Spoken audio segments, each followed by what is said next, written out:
Thank you for watching my video. Please like and also subscribe so I won't feel sad. Anyways, enjoy the video. When I was a kid, I hid my heart under the bed because my mother said if you're not careful, someday someone's gonna break it. Take it from me, under the bed is not a good hiding spot.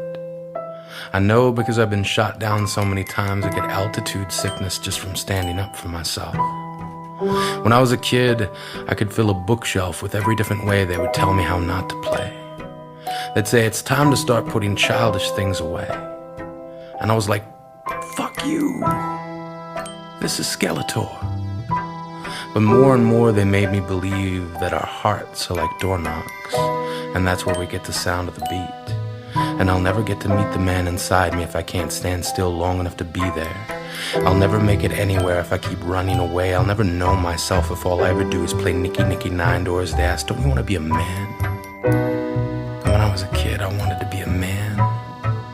I wanted a registered retirement savings plan that would keep me in candy long enough to make old age sweet. I wanted 2 left feet so I could dance circles around important issues until way past my bedtime.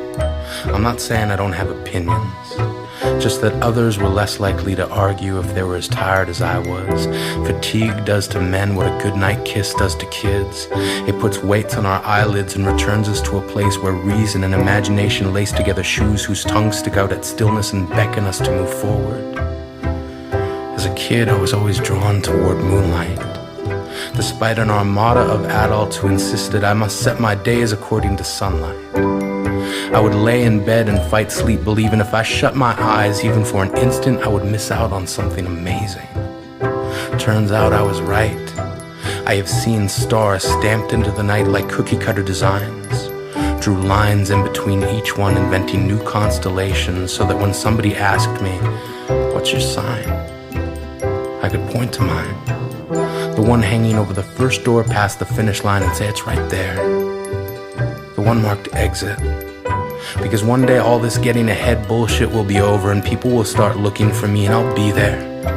I'll wear my best flashing red and you will stand winner circle thoroughbred. I will unthread the screws that will put you throughout this life, then smile and say, you made it. When I was a kid, I traded in homework assignments for friendship, then gave each friend a late slip for never showing up on time, and in most cases, not at all.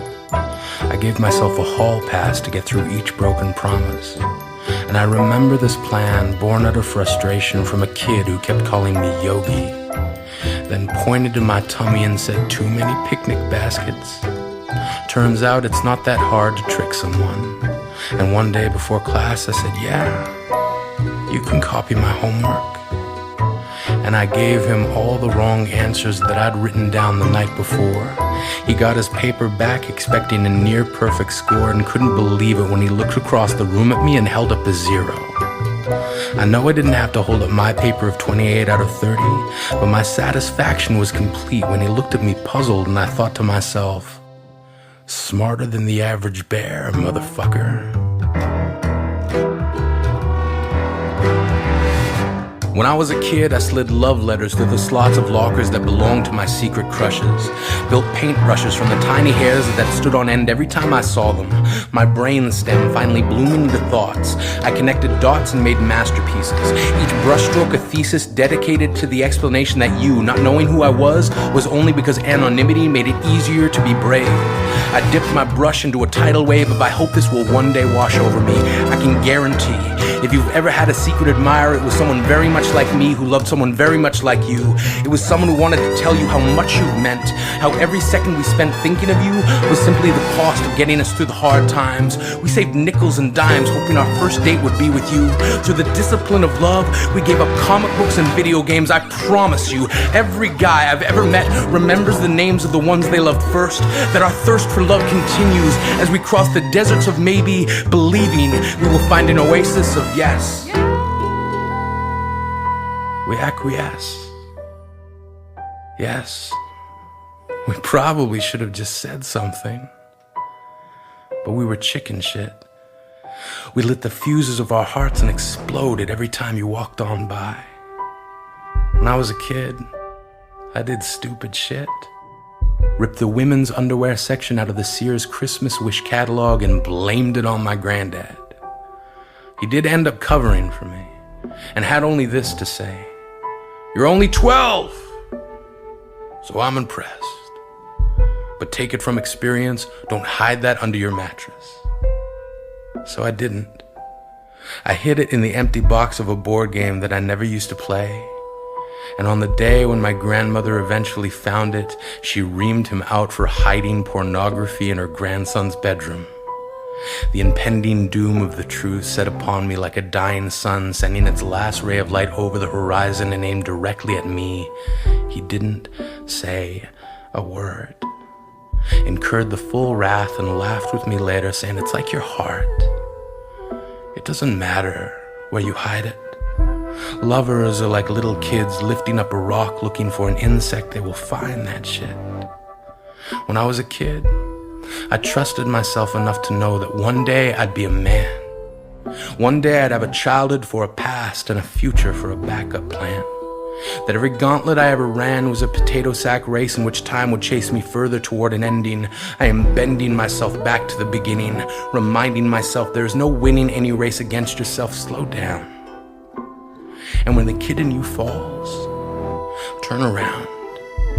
Pick them up, dust them off, then continue. Trust me, you are gonna need that kid. You are gonna need someone to remind you that every weed is a flower, just trying to make shit work.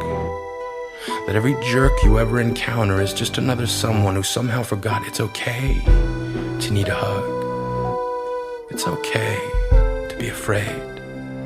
When I was a kid, I played hopscotch with the lines they drew in the sand, landed on the conclusion that secondhand clothes at least have the benefit of experience, and I've got a 137th hand heart, broken apart and stitched back together at the seams. I've cartwheeled across balance beams made from the broken finger bones of people who could not let go of this life.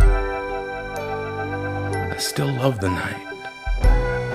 I love the fact that if you squint your eyes just right, stars look like porcupines of light, stumbling across the dark, dipping their quills into the night, trying to write apologies for all of the unanswered wishes from the times we once wished upon them. And sometimes I still wish. And most times I wish I didn't have to. I wish I didn't have to wish. So I guess what I'm saying is that I hope I never forget that kid who grew up inside me. He just seemed to laugh a little bit louder, smiled just a little bit longer, loved a whole lot stronger, world's first official awesome monger, taking awesome from door to door. Take as much as you need, don't worry about me, I got more. I got a candy store filled with whatever it's gonna take to make tomorrow sweet. I got 2 left feet and no bedtime. I'm still not brave enough to have an orgy, but I rock the slumber party, come nap with me. First one to fall asleep loses. First one to fall asleep wins. The race stops at the start and the finish line is where it begins, so this time first one to lose wins. I know we never meant to turn our hearts into garbage bins. It was an accident. I know the headlines about us giving up were a misprint, and really just bad reporting. I know we've been boarding up all the windows from the outside in. We've been doing it ever since they told us to start letting things go. And I know we got into the habit of throwing everything away. But your heart is a door knock, and every time it beats, it's just that kid's way of asking, "Can you please come out and play?"